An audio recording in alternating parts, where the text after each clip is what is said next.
We just fell short of our very high standards. I would say that the first two performances were outstanding. The third one was mediocre. No Saliba, no Gabriel. Yeah. I mean, that's surely got to give you encouragement. Long term, you've got a potential centre-back pairing there that's very, very promising. Mikel Merino, I mean, the shift that he's put in the last week is unbelievable. Mikel Merino is one of the most intelligent footballers that I think has worn the Arsenal badge for a long time.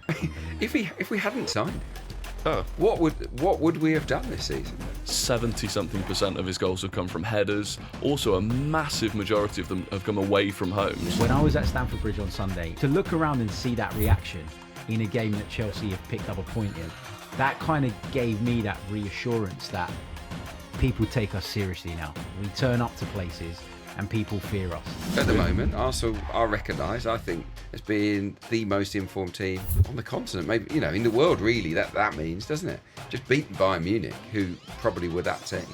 So, yeah, I don't blame them for celebrating. The reason I'm confident that we can fend off City is that their away form against decent teams has been bang average for over a season now. I think they're going to drop points.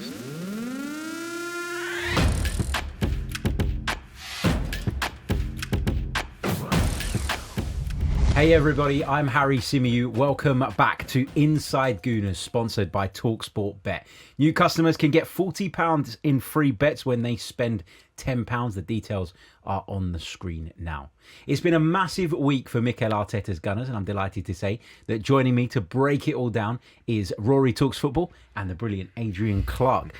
Guys, what a week it's been. It's been an unbelievable roller coaster. We've had highs, maybe a little bit of disappointment, Adrian, after the Chelsea result, in that when you play against a team that went down to 10 for such a long period, you kind of want to take advantage. Oh, definitely. It could have been a dream week, and it turned into a very good week. I think that's how I would assess it. Part one was amazing against Spurs, thoroughly wiped the floor with them, which was lovely. The Bayern Munich game will have given the team unbelievable belief. I think that they can maybe go on and win that competition for the first time in our history, which would just be phenomenal. That was a statement win. And I just feel we ran out of gas a little bit against Chelsea. And inspired Chelsea, I have to say, a team that were massively up for the game. And we just fell short of our very high standards. I would say that the first two performances were outstanding. The third one was mediocre by our level, and unfortunately we dropped points. Rory, how would you assess the week? Yeah, similarly, that Spurs game feels like such a long time ago, and I feel drained off the back of that week, so God knows what the players feel like. And I think that was I think sometimes it can be difficult as fans to appreciate how draining, not even just physically draining, in terms of you empty the tank against Spurs, then you go again empty against Bayern, but also mentally, that adrenaline dump after the Spurs game, another adrenaline dump after the Bayern game, and I did just feel like Chelsea had more of that in them than we did, and that's the way that it goes. And to come out of there, actually, I think with a draw, it was against 10 men, so that made it feel a little bit disappointing, but before they went down to 10 men, if you'd said after half an hour, would you take a draw? I probably would have done, because I thought they were getting the better of the game. So, I think where we're positioned now, after the back of that week, I think it's not a bad place to be in at all. No, absolutely, it's not a bad place to be. For me, it was a difficult one Sunday, because going into the game, if you listen to anything I spoke on, I said a point will do me just fine. It's been a tough week. We've got players that are running on empty, clearly. We didn't even know about the Saliba injury at that point. And I said, look, a point away at Chelsea, they've just wiped the floor with Barcelona in midweek. That would be absolutely fine. I'd be content with that. You watch the first half an hour, and as you say, you're kind of looking at it and going, let's just get out of here. But then when the red card happens, there was a part of me that thought, this is a real big opportunity that we really should take. And then I think that, combined with the fact that I was really disappointed in the performance in a lot of ways, left me feeling a bit underwhelmed. Now, I think it's really, really important that the team stays balanced in their thinking, and I'm sure they will be, right? Yeah. But for a fan, I think it's quite difficult to navigate those emotions. I mean, Adrian, no Saliba, no Gabriel. Yeah. I mean, that's surely got to give you encouragement that we went there and didn't lose. Well, it gives Chelsea a lift before a ball's kicked, doesn't it? It gives them that little bit of a shot in the arm, and I think that showed. That said, Hincapié and Mosquera did fine. I don't think they were to blame necessarily for us dropping points in the match, but you want to go in with your main men, and at both ends of the pitch you do, don't you?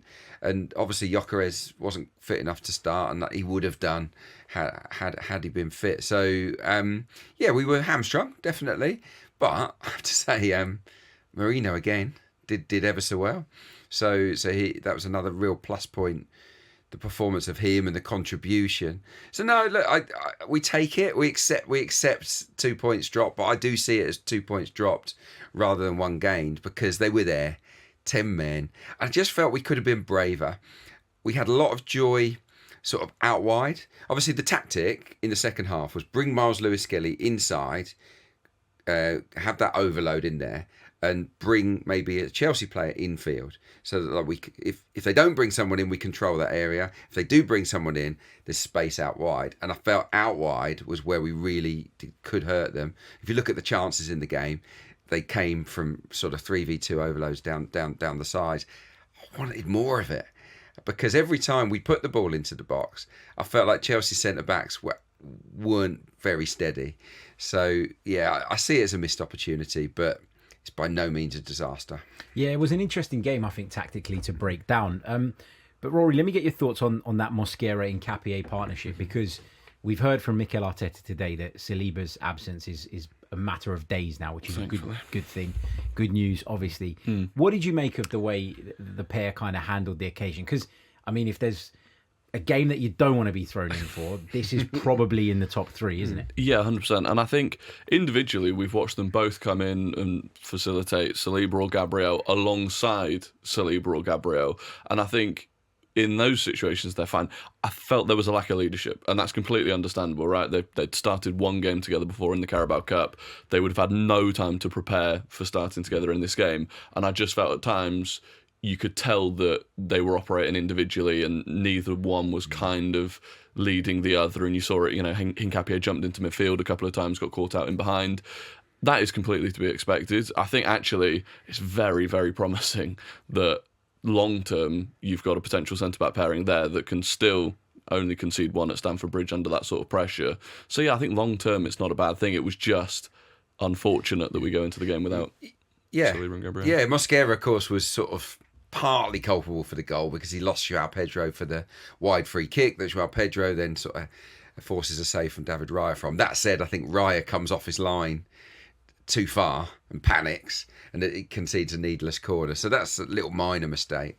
But no, I think in general, those two did all right. But I think the leadership point is a really, really valid one because sometimes you need strong characters on the pitch just to calm things down and say, right, let's pull this together, boys. And we didn't have that. I also felt that the yellow cards were really hamstrung those two, particularly Hincapié, who's so aggressive, gets a relatively early yellow card, Mosquera even earlier, and they've got to be so careful. And I think that really did impact their performance. It impacted Zubamendi's, probably Calafiori's as well.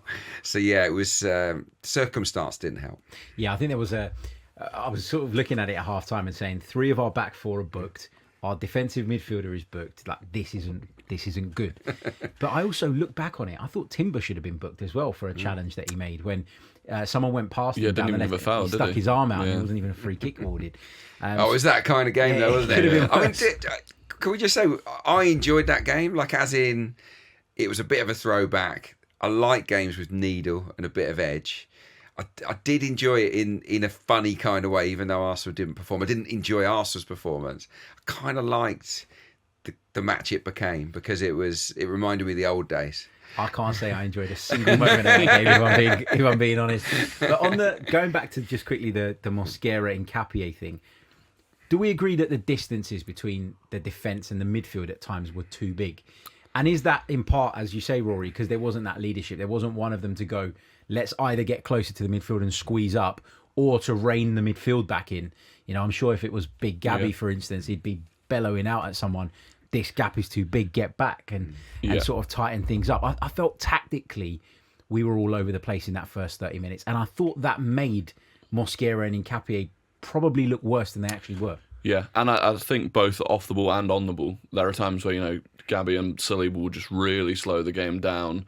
knock it between each other, put their foot on the ball, give time for the midfield to drop back. So, yeah, there was a couple of things there. And I also thought it really was crying out for Ødegaard. As soon as they got the red card, I was crying for Ødegaard just to be that player that would drop deep, receive the ball, control the tempo. Because even after the red card, we never really felt like we had total control of the game, and we should have done. So, yeah, the midfield, like, I know what Eze does in terms of almost being up alongside Mourinho at times, but there were certainly moments where it did feel like there was a vacuum in midfield. There was a vacuum, but I partly that was down to, I think, both teams set out to press ridiculously aggressively. Like, the first 25 minutes, they were pressing us ferociously. We were doing the same to them.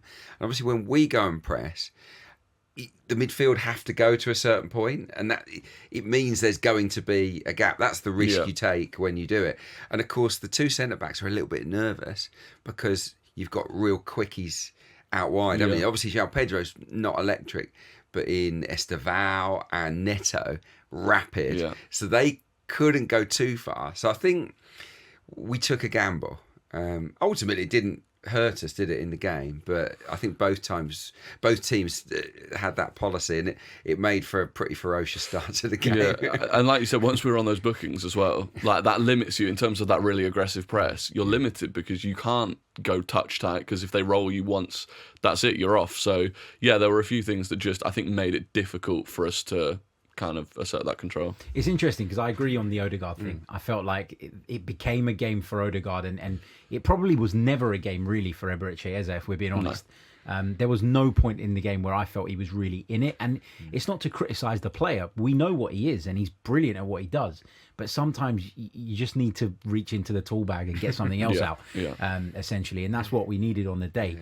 What I was calling out for, probably 20 minutes into the game, was actually for Declan Rice's role to change, more so than it to be about anything else. I felt like what we needed to do just to gain a foothold, and even if we had possession across the back line, that's fine, but I felt like Rice needed to drop.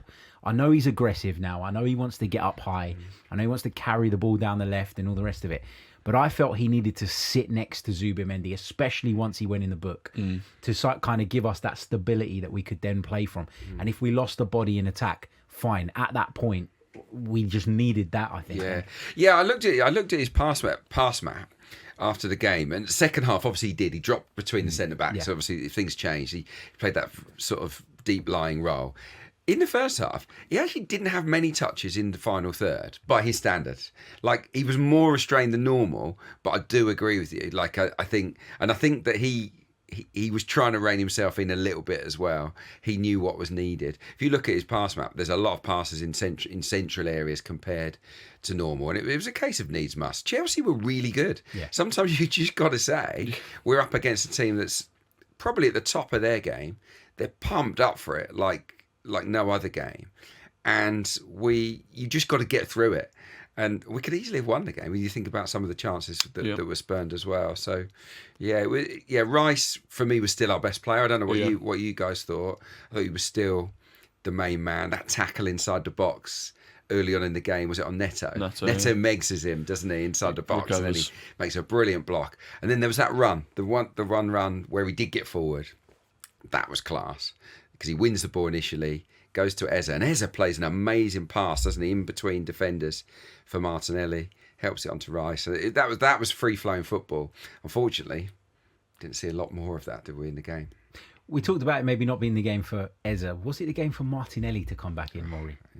Not convinced it was. He didn't really feel like he got into the game. I actually thought, we spoke about Saliba. I really think Trossard was a miss. The form that Trossard has been in terms of, again, just getting your foot on the ball, the link up that he has with Calafiori, I think is so good. So I thought with Martinelli, I was kind of surprised that he started anyway. I even thought it might have been Madueke, but we didn't see a huge amount of him. Like you said, the chance that he had with Rice, that link up, that was the first time really in that half that we'd properly seen them running at pace against that Chelsea back line. So, maybe not.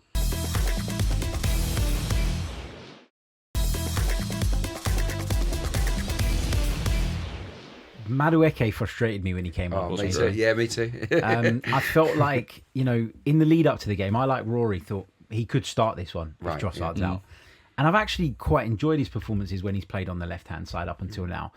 But going back to your point from earlier on about the width and using that width, I felt he kept coming too narrow. Yeah. It was as if he wanted to leave the space to go on the outside, but he couldn't receive the ball in those kind of inside positions. He was just crowded out every time. Was he a little bit distracted by the atmosphere, the occasion? I don't know. He didn't look as focused as he wasn't as does. positive, was it? No. Like, I was saying, take him on. I couldn't say it because I was commentating on the game. So I was internally saying this, take him on. And he didn't. He took the safe option too often. But what really was happening was Hincapié was really playing left back. Lewis Skelly was really playing central midfield. So I don't know whether he was deliberately trying to play inside of Hincapié. I don't know, but it didn't work. Again, if you think apart from the Hincapié cross right at the end, that maybe should have been converted by Timber or Gyökeres, we didn't do much down the left all game.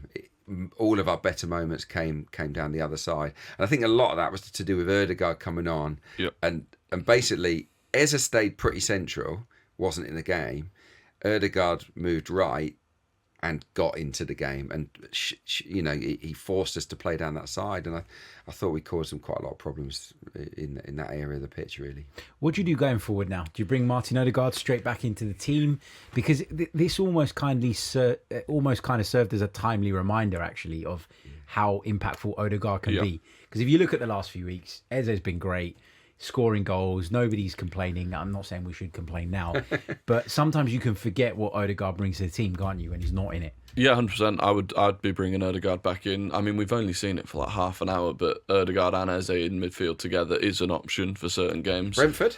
Possibly. I think you're looking at Zubimendi and Rice. They played a lot of minutes between each other. Do you start both of them? I think, there's various options, but I do just think with Ødegaard, we have a lot more control in possession.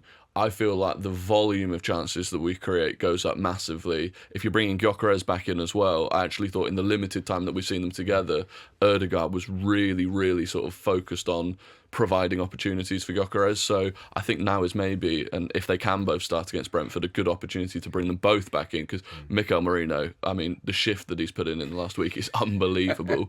Hopefully we get to see both of them. And even Eze, to be fair, has started a lot of games. So, I think going into the Brentford game, there's how much rotation is too much rotation. A lot of players need a rest, but certainly those coming back from injury, if they can start, probably should. I feel like it's wrong not to focus on Mikel Merino because he's had an amazing week. He scored again at the weekend. Just what a job he's doing, Adrian. Like you've played the game at the highest level. You understand that changing position is not easy, probably better than any of us. Yeah, it's just the picture. It's a very simple thing, but the picture you see of the pitch completely changed. I used to move from the left to the right a lot. Sometimes I'd play at 10 or as a striker, and just everything looks completely different. So not everyone can adjust to that as quickly as he can. I mean, Mikel Merino is one of the most intelligent footballers that I think has worn the Arsenal badge for a long time. I just think he's super smart and he can adapt to different situations. Just the way he pulls off defenders, it won't get any headlines, it won't get that many people talking, but it does such a good job for the team. The way he pulls off links play, and then of course what does grab attention is his finishing, and I think he's a terrific finisher as well. Mikel Merino is turning into sort of one of those under the radar signings that you think, thank goodness for that. Yeah. Isn't it? I mean, if we hadn't signed him, what would we have done this season and at the back end of last season? I think that between him and Arteta, we've almost kind of normalised not having a single fit striker for such a long period. Like the majority of this calendar year, we've not had a fit recognised striker, and yet it's almost a given that we'll still go into a game away at Chelsea and not lose. So I think it's remarkable the job they've done. Some of the stats as well around like 70-something% of his goals have come from headers. Also, a massive majority of them have come away from home. So stepping up in those big moments, I just think. Well, his goal, he pulls off the shoulder of Fofana. He defends really badly. Just gets caught ball watching, but he still pulls off the shoulder of him. For the red card, he makes a run from the other side of the pitch around Caicedo to give Timber an option. And of course, then he sucks Caicedo in and sort of slips it past him to draw that foul. And that's a big moment in the game. There's a lot of subtleties to Moreno's game that maybe we were all guilty of not appreciating at the outset. But I mean, I don't know what you think. I just think if someone was to say, right, what is Mikel Merino? What's his position? I'm calling it now. Mikel Merino is a false nine. I think he's better there than in midfield. Yeah, I don't disagree with that. I don't disagree with that because when I watch him in midfield, I feel like sometimes I don't doubt that he can win duels. I don't doubt the physical side of the game. I don't think he's the quickest across the ground, which can sometimes be exposed in a transitional game when you're playing in the centre of midfield. But I feel like, when he hasn't got a set position, because as you say, it's a false nine role, and he can just look at the game, use his intelligence to kind of interpret where are the best places to be, that's when he's at his absolute best. Yeah, and it allows him to continue to be creative as well. You look at the Trossard goal against Spurs, the way he drops off, plays that ball through. Yeah, I think it almost is like that role allows him to use the most tools that he's got. Whereas in midfield, I do feel like he can get a bit overwhelmed at times. So yeah, it'll be interesting to see how many minutes he gets going forwards with Gyökeres coming back, Jesus coming back, Havertz hopefully on the way back too. Does he drop back to midfield or does he just? Yeah, I don't know. It'd be interesting. I still think for the time being, he's probably going to share the role with Gyökeres because Havertz, from what Mikel Arteta has said, is still a few weeks away. Which makes sense given the severity of the injury, and it kind of falls in line with what Julian Nagelsmann said recently, where he said he had a little bit of a setback. That's never really been confirmed from the Arsenal side. But I also do not like to discuss. I think Arteta did confirm it today. For the first time, he actually said he did have a setback before, but sounds like he's still. But with Trossard and Saliba, I think there might have been a time previously where we might have risked it. They've got a slight problem, but we kind of need you lads. Luckily, we don't. We're in that such a good position at the moment with players in form delivering that we could afford to leave those two out and still not lose the game. So it's a good place to be. Yeah, overall we're in a great place. Everybody's delighted with the week. I mean, little bit of disappointment at the fact that we couldn't turn 1 point into 3 at the weekend. But as I was saying to you guys before we came in here. When I was at Stamford Bridge on Sunday and the final whistle went and I looked around me and 3/4 of Stamford Bridge was cheering and up celebrating, a place, I know we've had a good record there in the last 5-6 years, but you can remember a time where we were conceding 4s and 5s there pretty much every time we went. And so to look around and see that reaction in a game that Chelsea have picked up a point in, that kind of gave me that reassurance that people take us seriously now. We turn up to places and people fear us. And to the point where a draw feels like something to be celebrating. Yeah, I expect they were celebrating the performance. I actually think, I've spoken to a couple of Chelsea fans, and there is still an element from their side as well of kind of disappointment that that's the best they've played against us in a long time. It's probably the worst we've played against them in a long time, and they still couldn't get the 3 points. And yes, that's because of Caicedo. But yeah, I think that kind of celebration relative to our disappointment probably does tell you where we're both at. Yeah, look, if I was a Chelsea supporter, and I'm glad I'm not, I would have been celebrating that because you've just drawn with the best team in Europe at the moment. Arsenal are recognised, I think, by most, not all, but most people, as being the most informed team on the continent, maybe in the world. Really, that means, doesn't it? Just beaten Bayern Munich, who probably were that team. So I don't blame them for celebrating. That's it. How times have changed, Dave. Let's talk a little bit about the title race in a more kind of broader context. We're 5 points clear at the top of the pile. Do we agree that Manchester City are still the ones that we're probably most wary of, Rory? Are they the side that you're looking at most closely? Yeah, I think historically, you just cannot rule them out. You cannot rule Haaland, Guardiola out. I actually think I've been more impressed over the course of the season by Chelsea than by City. Even you look at the weekend, that result against City, against Leeds, they kind of got away with it with that late winner. Big time. But you do think, and they think as well, they've got that mentality that if they're still within 3, 4, 5 points going into March, April, they'll be there, they'll turn it on. So yeah, I think they're still the biggest threat. But I do also think, we're in a really strong position in terms of being 5 points ahead of them. They and Chelsea still have to play each other twice. We've got a lot of big away games out of the way. Obviously, Villa's the next big one. But after that, I think it's only City and Spurs left in terms of the big ones. So yeah, I think we're... So just City left in terms of tough ones. Well, yeah, exactly. So, no, I think we're in a really strong position. And that's why I think seeing, obviously you always get the online sort of super negativity off the back of that result. I was thinking we'd have ripped your arm off to be 5 points clear at this stage of the season with the games that we've played so far. So, City probably still the biggest threat, but we're in good shape. I think I completely agree with what Rory said. I've been much more impressed by Chelsea, but because it's City, you're more worried about City. The reason I'm confident that we can fend off City is that their away form against decent teams has been bang average for over a season now. You have to go back to the start of last season when they won at Stamford Bridge. For the last time they really took a big scalp on the road. I mean, Spurs doesn't count really, does it? Not with their home record. So in terms of traditional Big Six teams, or even those at the top end, they don't get very many wins.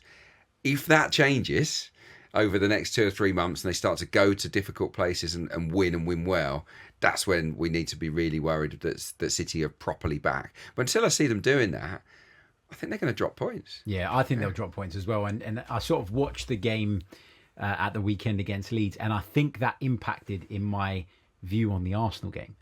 Now, if I had just ignored the game and at 5 o'clock jumped onto my live score app and seen that they won 3-2, I wouldn't have thought anything of it. But when you watch them look so weak and fallible, having taken a 2-goal lead, and then find a way, it's just that it tweaks that thing in the back of your mind, that concern that exists from what's happened in previous seasons. They're going to win. City, Liverpool, Chelsea, they're going to win games like that all season. Yeah.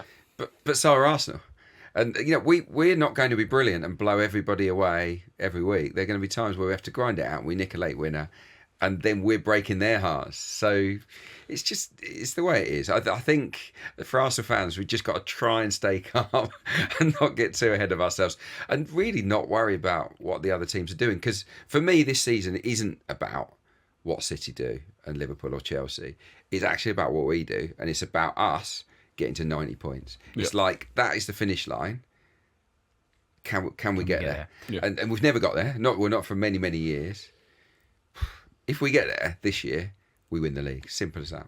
Yeah, I think everyone's kind of accustomed almost now to mid-90 points being the benchmark. I don't think you look at everyone in the league this season. I don't think you'll need mid-90s to win it, and so it is. It's just about, for us, it's 3 points against Brentford. I mean, Villa away is a very tough game, but even tonight, I think the big difference between this season and previous ones is, you look at City going away to Fulham. Season's gone by, you'd have gone, that's just one that they'll tick off. Whereas I'm looking at that going, that's a pretty tough game for them. I could see them dropping points there. So, and I think their own fans have kind of got into that mindset as well. And that Leeds game definitely didn't help, because a lot of them went, oh no, we really are still fallible. Yeah.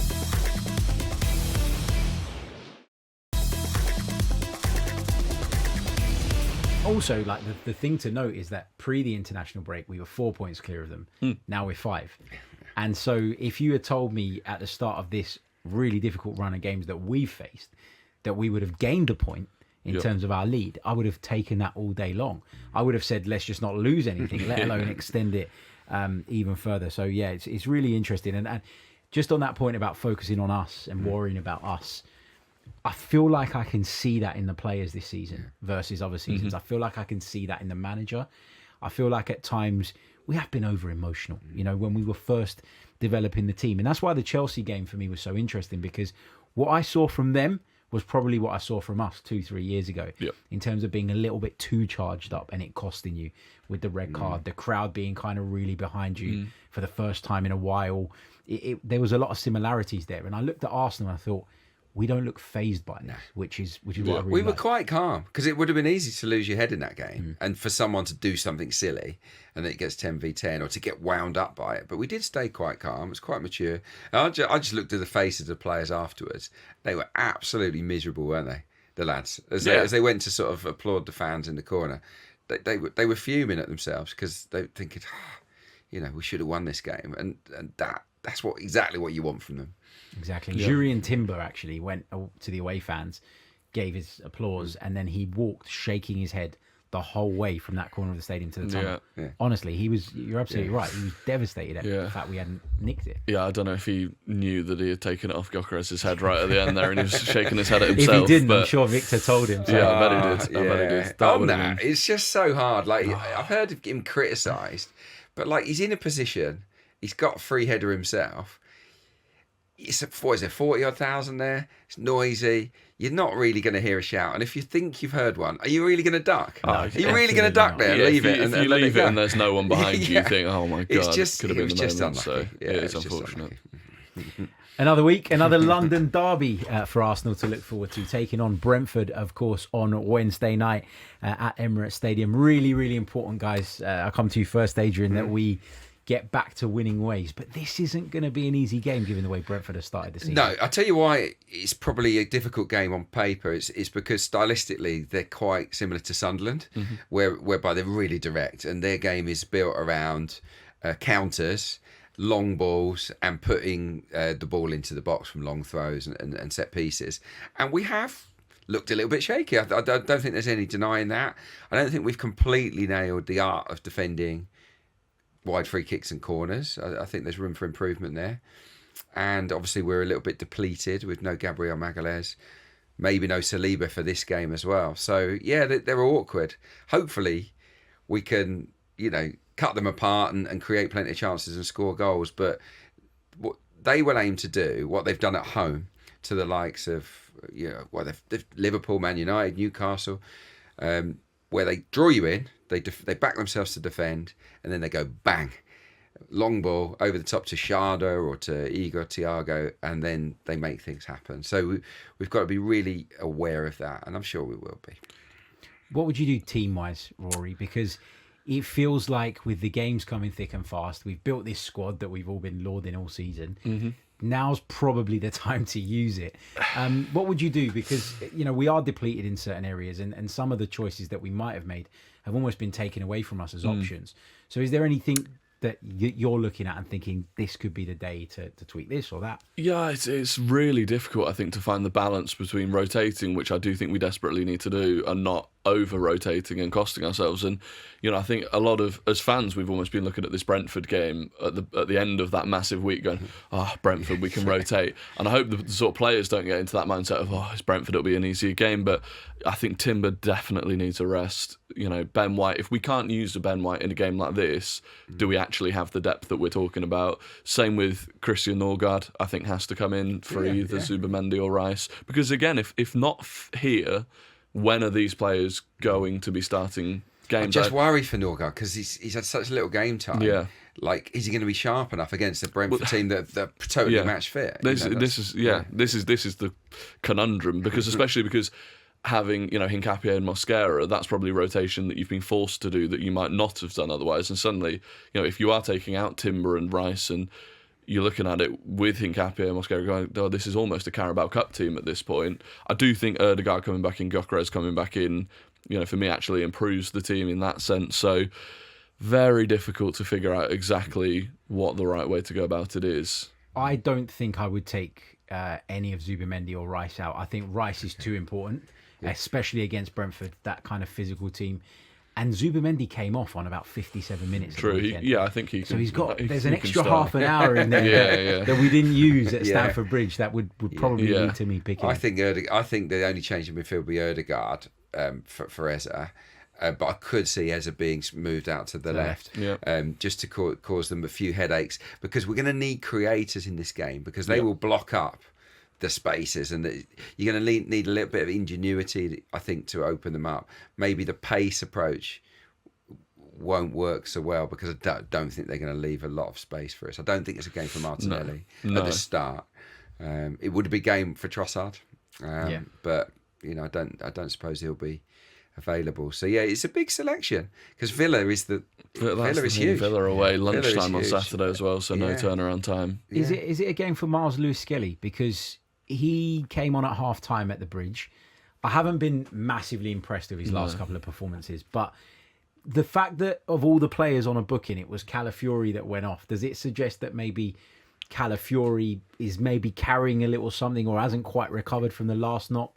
Because honestly, I was looking at the defence on Sunday and I was going, Calafiori's like one of the go-tos. I probably wouldn't be taking him off if I'm worried about the cards of the three, but he did. And that makes me think that maybe fitness-wise, he's not 100% there.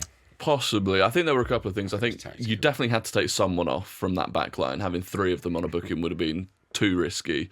And I think, you know, you had Ben White on the bench, but you didn't have like a recognised centre-back to come on at centre-back. And I also think Miles Lewis-Skelly coming on was tactical in terms of filling that midfield. So I think there were various reasons to do that. I'm on the fence with Calafiori because I think we need the height that he has compared to Miles Lewis-Skelly. But Calafiori is also one booking away from suspension.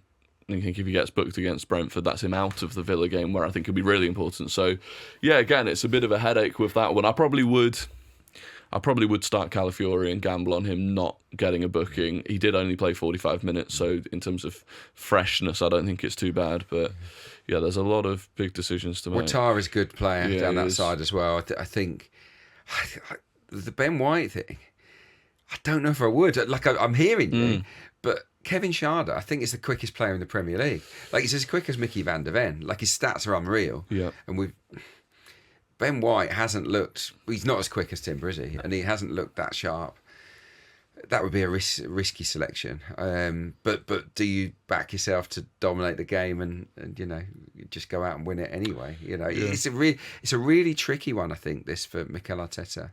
But knowing him, he will see this 3 points as valuable as Villa, you know. So well, you just said it. We've got to get back to winning ways. Yeah, making wholesale changes might not be the way to do it. Yeah, because Villa Park is the sort of place that even at full strength you could still draw. You know, they are a solid team.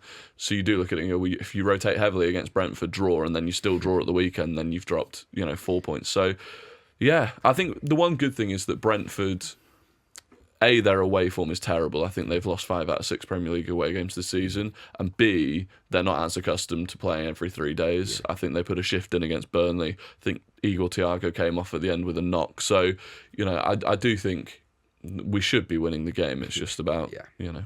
Yeah, I think it's really difficult because when you're playing every 3 days, you don't want to be distracted by the game that's around the corner, but it's impossible not to be at times because you have to consider the loads that you're putting on everybody. Yep. But I just feel like at this stage in the season, with the options that we've got, you've got to be trying to manage people's loads by saving them 20, 30 minutes. Who plays up front? For me, I don't know if Victor Gyökeres is ready to start. I mean, I know he didn't have much when he came on the other day, but look, at the best of times, Victor Gyökeres looks a little bit clunky to me, I've got to be honest. So I'm not sure that he'd be sharp enough to start a game. Yeah, I mean, I don't know if you saw it. I thought he looked like he trimmed down when he came on. He looks a bit slimmer. Maybe that's something that he worked on when he was injured. But yeah, no, I think it's difficult. But again, with Marino, I just think the week that he's had, I think he did the most running against Bayern, probably similar against Chelsea. So yeah, Jesus, I can't imagine is going to start, but you've got that option off the bench. I don't know. Do you know what? I'm going to go with Marino against Yeah. Brentford because I feel like Unai Emery's Villa will play a higher line. Yeah. And that will suit Gyökeres better than it would suit Mikel Marino. Yeah. So for that, so I am doing exactly what I said you can't do, which is looking at the game beyond the game that we're playing for. Yeah, the one I'm thinking that we could maybe do, because I do prefer Madueke on the right. I think Madueke he's markedly better out there.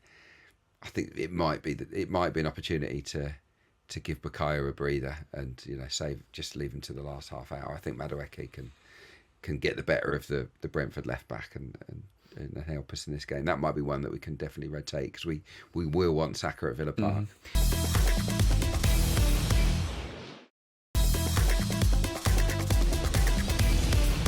If you're Mikel Arteta, I can understand exactly what you're saying there. Give Bukayo a breather, but is that something that Bukayo would be on board with, given how important every game is right now?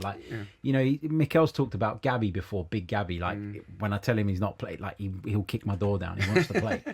I think modern players are a bit different because they're used to it. They've grown up with it. They can accept rotation more than players of my generation would. They would definitely be banging on the door and feel they can play every game. I think trust, if you get results through rotation, it builds trust. And I think Arteta has genuinely rotated well this season. I think he's got the decisions right. And I think on the basis of that, whatever he chooses, the players will accept it because things are going well. And when he's made those changes before, it's kind of helped everybody and it's allowed players to come back fresher. So I think they'll be fine about it. But you do run that risk. Every time you leave sort of a a nailed-on starter out, it's an awkward conversation. It's not one you really want to have as a gaffer. Is it also a thing with an attacking player as well, where you don't want to be rested against the quote-unquote easier teams, because you're looking at it going, well, this is a game where I'm going to have more of the ball, I'm going to have more opportunities. I don't want to just be coming in for every tough game. Yeah, it's a good show. Yeah, look, that's why he gets paid the big bucks and why we just get to talk about it. Yeah, no matter what the lineup is tomorrow, I think there's going to be criticism of Arteta either way. It's the sort of one where there's no way he can appease everybody with it. That's just the case in general nowadays, though, isn't it? With the way that we sort of analyse football, it feels like it's one extreme or the other. There's very few people that are able to see both sides of the argument. In terms of predictions, then let's try and sort of project how this next few days might look for the Arsenal. I'll start with you, Rory. Brentford at home, and then obviously Aston Villa away at the weekend. How many points would you be happy with? 6? Yeah, with 6 I would be happy. I think Brentford, anything other than a win would be incredibly disappointing. I'm looking at just a 2-0 professional. I'm not expecting us to blow them out of the water. And then Villa, look, I'd love to go to Villa and win. I do think Villa have been remarkably impressive since the start of the season to fight back to where they are now. I think they've won 7 of their last 8 games. But I'm watching them and I'm thinking, even against Wolves, they were fortunate probably not to be 1-0 down. They're scoring a ridiculous amount of worldy goals to the point where you're going, is this sustainable? I'm still not seeing 9 from outside the box. It's unbelievable. Yeah. And so I'm like, can that continue? Hopefully not. Hopefully a win against Villa. Truthfully, if we ended up, drawing 1-1, I wouldn't be shocked.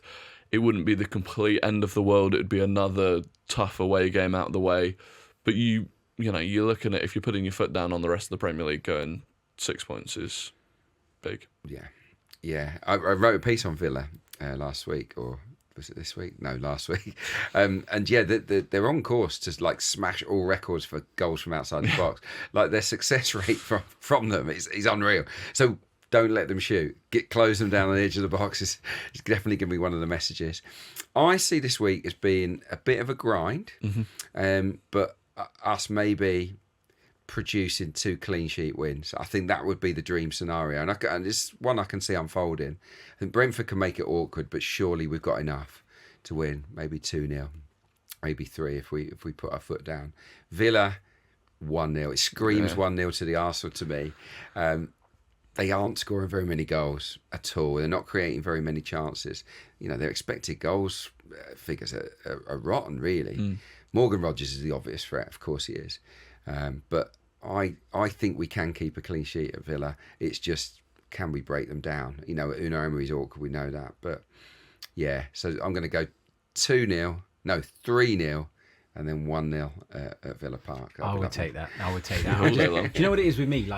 Whenever we play Aston Villa, it's a game that's made worse by the fact that Unai Emery's their manager. Yeah. Because somehow there are still people out there that think that we should have left Unai Emery in charge for longer and that we should have persisted with him, and that had we done that, we'd be in a better position than we are today, which to me is wild. But those people do exist. They are out there. And every time we drop points against Aston Villa, they pop up. Yeah.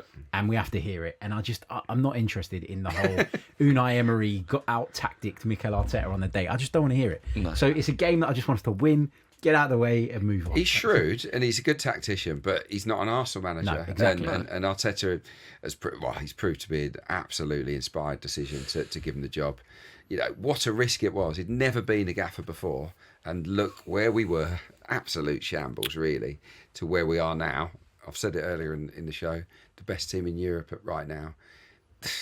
That's Arteta. That's the way he's built the team. So yeah, there's no chance of swapping coaches. No. On the weekend. I think for sure. The advantage not advantage we've got, but obviously we're looking at it from our perspective of Brentford and then Villa. Villa have got a really tough away game away at Brighton, same kickoff as us. Not much turnaround again between that and the lunchtime. So Emery's a super reactive manager. Definitely sets up for the opposition. Much less time to prepare for that this time. So, yeah, again, it is so annoying when we drop points to them, just because these people they're in hiding for the best part of a year at times, and then they pop out. And he won't be able to predict Arsenal's lineup, because if we can't predict it, we watch every second of Arsenal. That's true. If we can't, and we know Mikel Arteta pretty well. Yeah. If we can't predict it, nor can Unai Emery. So I don't know whether his prep for this game would be a little bit less sort of ideal than usual. Hope so, anyway. Yeah, fingers crossed indeed. That's all we've got time for on today's episode of Inside Gooners. My thanks to Rory Talks Football and to the brilliant Adrian Clarke as well. Thank you both, and we'll see you all on the next one.